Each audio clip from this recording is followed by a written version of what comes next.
Hello, my name is Lulu Bray. I was born in DeKalb County, Kansas, June 17, 1871, and I died on Sunday, May 22nd, 1949 in Wichita, Kansas. I was 78 years old, a long life. I know you're wondering how I ended up being buried here in Maysville, Missouri. Well, I'm going to explain that to you. I am the eldest daughter of Mary and Adam Riemenschneider. My younger sister Edna, my brothers George and Ryle, all predeceased me. When I was 9 years old, my family moved to the new town of Mabel, Missouri. There I received my early education and had an idyllic childhood. I wanted to continue my education, and so I moved to Cameron, Missouri, and attended Wesleyan College, where I got a teaching degree. Then I returned to Mabel and began my teaching career. When my family, who I still lived with, moved to Maysville, I came along. There I met and subsequently married Oliver Bray. He was one of 14 children of Samuel and Mary Bray. We were married March 30th, 1898.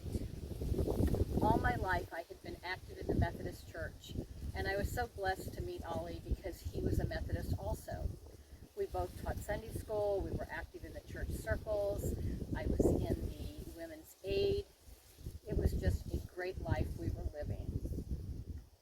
We also were really big supporters of the Royal Neighbors of America, and that was founded by 9 women in 1895 in order to help women survive catastrophic events that occurred in their lives.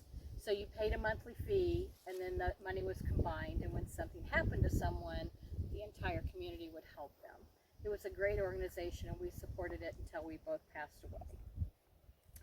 Ollie and I have both always enjoyed children, of course, because we're both teachers. He farmed and taught school when we first got married, and then he decided that he was going to go into the hardware business, and so we started a hardware store in Maysville. We eventually, after our children were grown and gone, had a hardware store in Weatherby. We started that in February of 1929. Weatherby was an up-and-coming town, and we wanted to be part of that growth. Our first child, Ivan, was born in January of 1899, followed by our daughter Ruth in August of 1900. Our children both grew up in Maysville, were both educated in Maysville, and both graduated from Maysville High School with honors. We were so proud of their academic records. They just were stellar students. They both decided to follow in our footsteps and become teachers. So they both attended my alma mater in Cameron, Missouri. Ivan went first, and the next year Ruth followed. We were surprised because Ruth turned out to be the better student, and that had not been true in high school.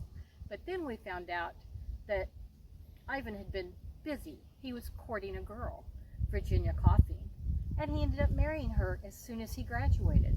So on a Tuesday at 8:30 in her parents' living room in Cameron, they got married. And then they caught a 10:23 train to go to Kearney, Nebraska, where he had his first teaching job. He went from Kearney to Wichita, Kansas, and then he moved on to Cullison, Kansas. He became superintendent of schools there. He eventually left teaching and he became a store manager. He moved to Wichita and then to Minnesota. Ruth followed in his footsteps. She graduated, but she came back here to Maysville and she began teaching at Maysville High School.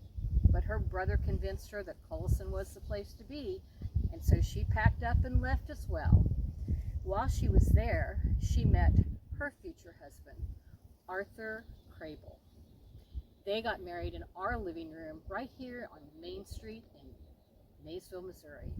We decorated our house with ferns, pink and white flowers, and Ruth looked lovely in her beige silk and lace dress. They took an automobile trip back to Cullison because she had to start teaching again September 1st. Our greatest joy was becoming parents, but we found out our really greatest joy was becoming grandparents. Ivan and his wife Virginia gave us 3 grandchildren.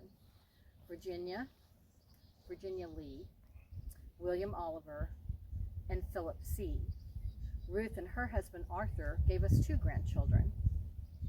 Philip Hal, I know you just heard Philip, right? Well, this one goes by Hal, so when we're together as a family, there's no confusion. And Jacqueline, who goes by Jackie. We spent as much time with our grandchildren as we could. We would go to visit them, we would have them come here to visit us, and our life was still good and full. We ran our hardware store until the day that Ollie's appendix burst.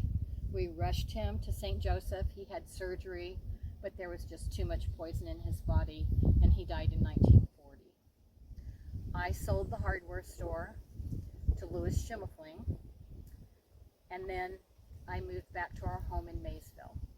I stayed active in the church, I went and visited my grandchildren, and I began spending my winters with Ruth and her family in Wichita.